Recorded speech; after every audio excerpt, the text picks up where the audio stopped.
दाता साहब फरमाते हैं पुरानी उम्मतें कयामत के दिन जब नबी पाक की उम्मत का एहसास देखेंगी तो कहेंगी या अल्लाह इनके को रंग गोरे हैं, क्यों इनको इतनी शाने और हमने इतने इतने 100 साल इबादत की, हमारा वही मकाम।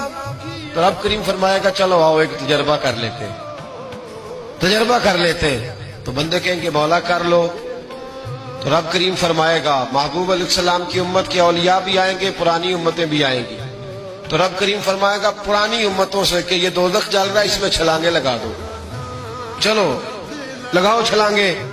तो कहेंगे या अल्लाह बात तो तेरी ठीक है पर दोज़ख भी तो है ना, अब तू दोज़ख में ही छलांग लगवा रहा है। तो रब करीम फरमाएगा चलो ठीक है तुमने सही कहा, अब उम्मत मुस्तफा से कहा जाएगा।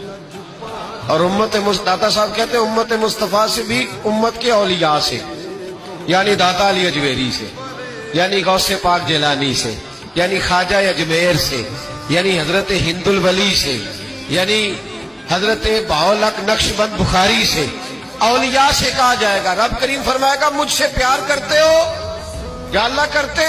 फरमाया चलो मेरी खातिर दोज़ख में छलांगे लगा दो, आग जल रही है लगाओ छलांगे। जब वो लोग छलांग लगा के अंदर जाएंगे ना, तो जिस तरह हजरत इब्राहिम गए तो आग में थे पर अंदर गए थे तो गुलजार बनी हुई थी। जब अंदर जाएंगे तो गुलजार होगी, ठंडी होगी, जन्नत होगी। नजर कुछ आ रहा था, अंदर गए तो कुछ।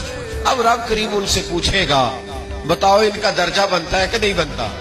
इसका मतलब है बेहतरीन रिजल्ट उसे मिलता है जो रब करीम की रजा पे राजी हो जाता है।